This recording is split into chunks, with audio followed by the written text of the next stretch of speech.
Hey guys, how's it going? My name's Austin and welcome back to Austin Cooks. Now in today's episode, we're gonna be cooking these right here. They're boneless pork chops.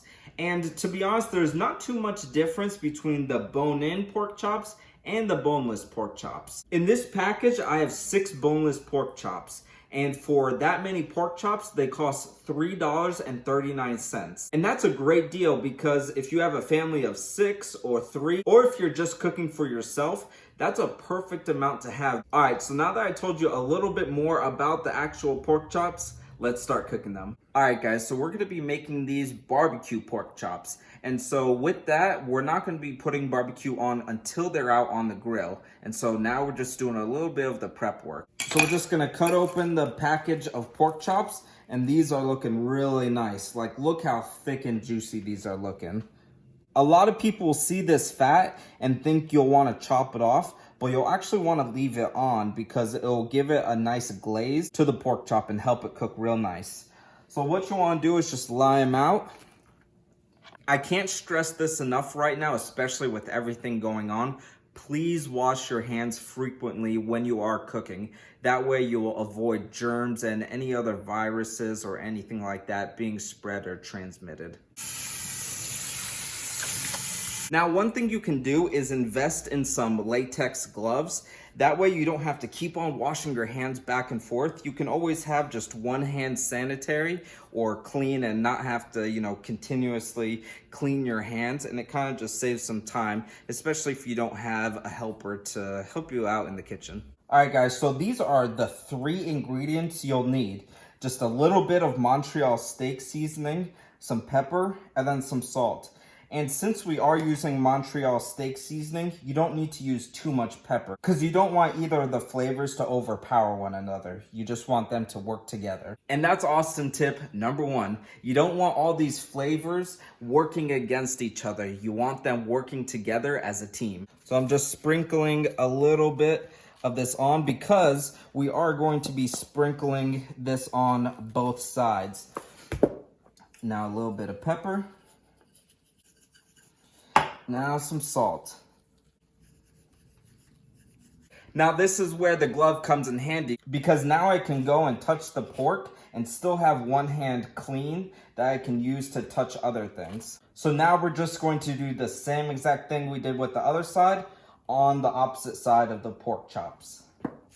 And so if you notice, I actually put a little bit too much Montreal steak seasoning on this side of the pork chops. So something that you can do is that if that happens, your pork chops aren't ruined. What you can do is just add a little bit less pepper to that side. So now what we're gonna do is pat the seasoning in to ensure that it fully sticks on. And then there's bound to be some seasoning on the cutting board. And so you can just make sure that you also get the sides of the pork chop to ensure that it's fully coated with seasoning. But you're not gonna wanna press too hard on them because you're not wanting to make it into a hamburger patty. So this is a good example of what it should look like. As you can see, it's fully coated with the 3 seasonings and it's ready to grill. To cook the pork chops, we got them right here. And what we're gonna do is just put the heat to medium. Before placing the pork chops onto the grill, what we're gonna do is just spray some, there we go, it's focused now. We're gonna spray some Pam on the grill, that way the pork chops don't stick. Oh, and make sure at this point that you back up, that way none of the flames come up and get you. And then you can use your bare hand, a glove, or some tongs, but you'll just wanna place the pork chop onto the grill like this. All right, so look at these pork chops. They look absolutely delicious and they're not even cooked. So we're gonna shut them and let it sit for 5 minutes. So it's been 5 minutes and this is what they're looking like. So what we're gonna do is I got some tongs and we're gonna flip them over and then spread them with some barbecue sauce. These are looking so good. And since they're already this color, I think they'll only need about 4 minutes or so. But you'll want to adjust it to what you prefer. And it's also okay if you have a little pink in the middle.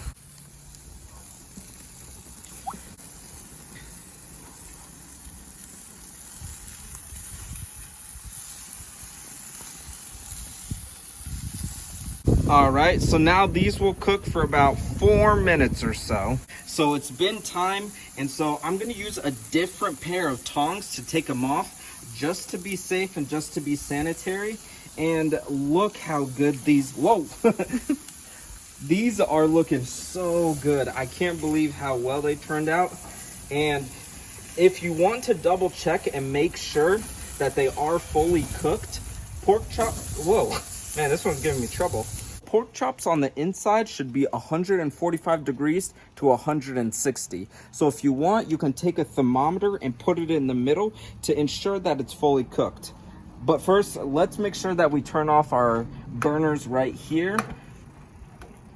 And then later, what you can do after this has cooled off, you can come and scrape it off. That way, the next time you wanna grill, it's clean and ready to go. And you'll also wanna make sure that your propane tank, if that's how your grill works, is turned off. That way you're not wasting any. So since we still have some stuff cooking in the oven, we're gonna put some tin foil over it. That way it remains hot.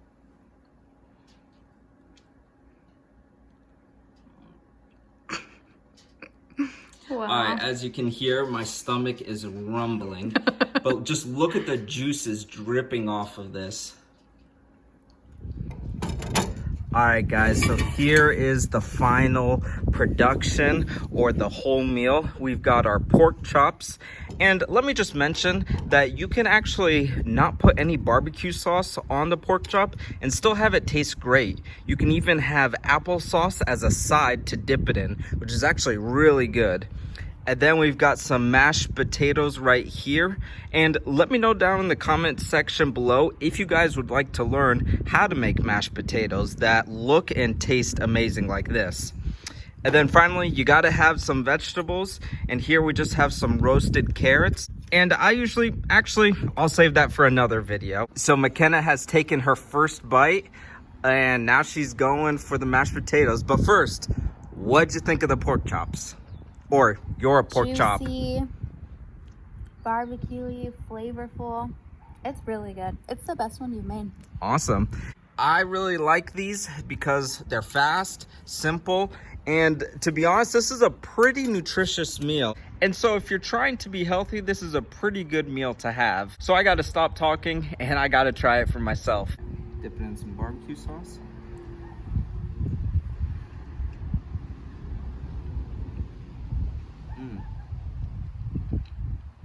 What do you think? How'd the chef do? Wow. So, try not to talk with food in my mouth, but I think it tastes really good. You're right, there is a nice smoky flavor to it. You know, normally I just cook it with salt and pepper, but I like the addition of the Montreal steak seasoning. I think it gives a little bit of kick to it, but also enhances that smoky flavor. So thank you guys so much for watching. If you guys did enjoy this video, make sure you smash that like button.